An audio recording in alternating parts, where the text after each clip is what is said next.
Please, Arsenal. Please don't do this again. I can't take this anymore. Someone recently asked me this question. Maxwell, do you believe in fate? And I answered, no.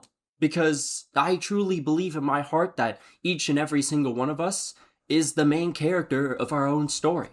We get to shape fate however we want. But then I thought to myself, how could I confidently say this when it feels like every single week I am fighting for my life against the very existence of stress and anxiety itself? It's probably a good thing that I started doing therapy recently, because every single weekend feels like I'm going through a shonen anime fight scene. Like the final fight scene. I'm talking the explosions, the impacts that should kill you, but apparently they don't.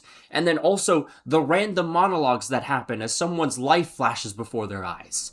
This is every single weekend, and sometimes even during the week! I feel like the best way to describe the average Arsenal match experience this season, this campaign, is just asking myself after every 90 minutes, am I gonna live past the age of 30? Because Mikel Netanyahu insists on playing such dull and risk-averse football, supporting Arsenal is like having a project that you have a month to work on, but you don't actually start it until the night before, because only living on the edge of margins will actually make you productive. You know, this all said, that project is usually somehow put together pretty well, and the same can be actually said about Arsenal's record this year too. Despite it almost always never looking pretty, Netanyahu's men have put together win after win after win. And with everyone else having their own shortcomings, these results have put us out in front of the pack as the actual title favorites. I know it's been like 2 times now that this has been said, but this feels like the year.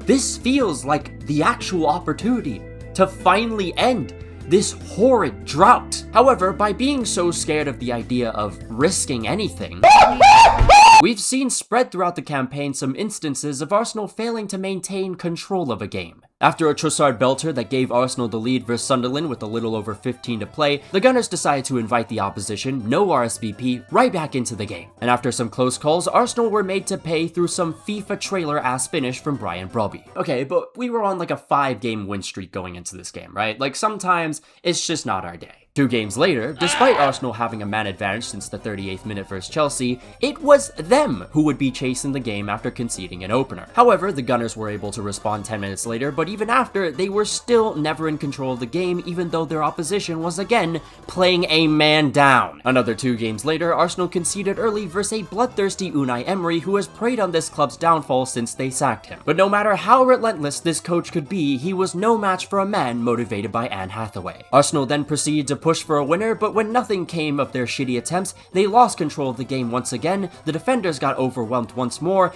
and Emery continues to own us. Arsenal continued to struggle with controlling matches, with their next one being against last place Wolves, a team who had still yet to win a match.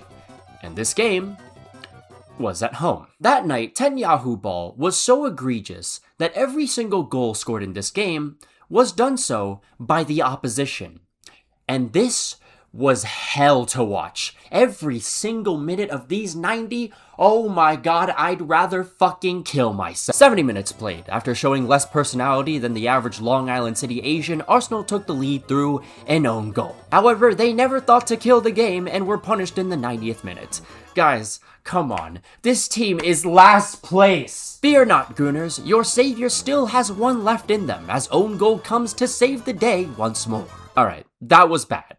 Like, really bad. However, Arsenal were able to take this W and turn it into a 4-game win streak. This saw us go 6 clear of the top, with our next game being a crucial one versus Liverpool. The Reds defeated us earlier into the season, but to be fair, outside the Szoboszlai free kick, neither team was really that good. In fact, we'd quickly see, after that match, that Liverpool were pretty trash actually. And lucky us, their defensive depth is so bad they still have to play Ibrahima Konate against us. This guy's been showing off a masterclass of how not to defend. This is brilliant for us. We're gonna score so many goals.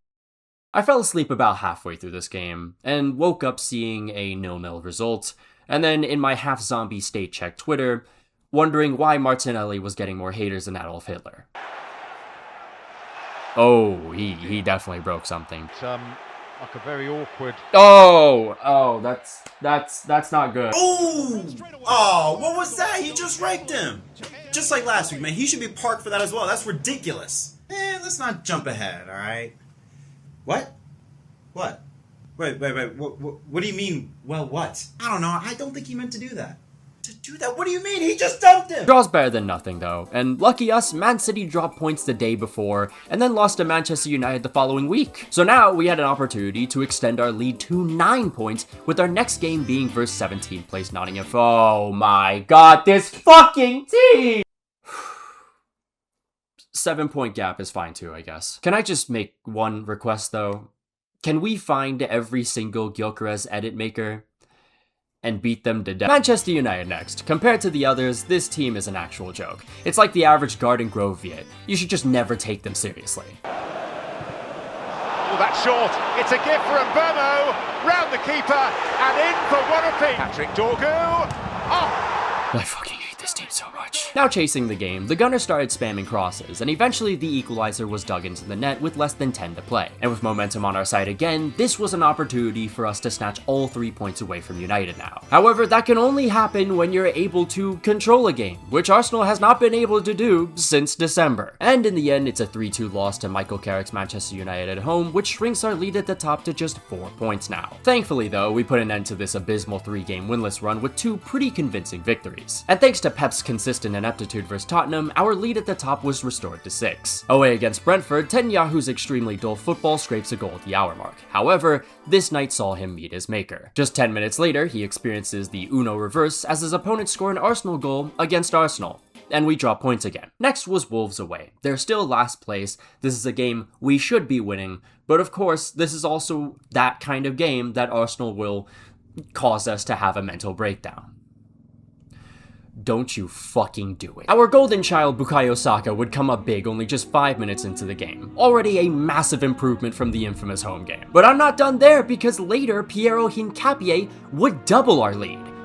Oh my god. I can't believe it.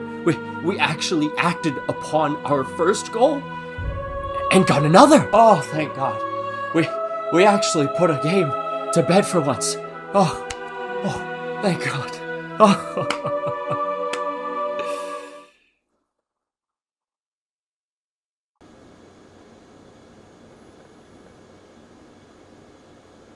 What was that second half, Arsenal? What the fuck was that second half? After seeing Wolves get one back, we could have just focused on restoring the lead. I mean, it's Wolves, man. What? Why are we time wasting versus last place? There were so many instances of it. From the moment the 70th minute hit, we had that one corner in the 87th minute where every tactic imaginable was used to time waste. Against Wolves! Trossard went down with the mildest head injury, and we turned it into a fucking brain surgery with how long we fucking evaluated. Against Wolves!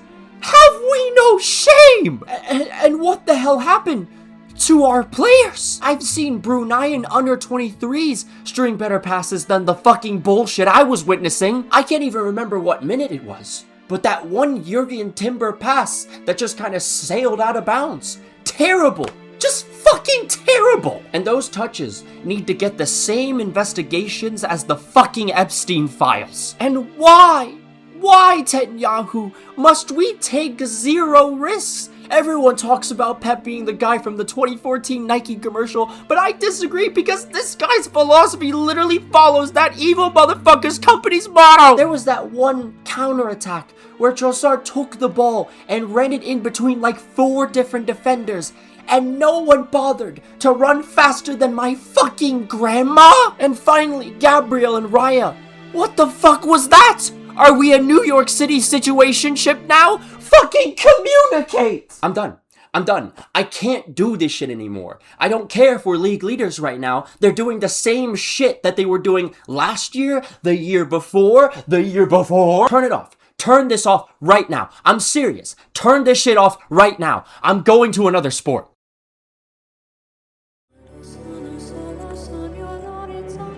God, this is so relaxing and peaceful. This is so much better than Netanyahu ball. Oh, it's so beautiful. I just wanna kiss my fish, drive my truck, drink my beer, be my wife.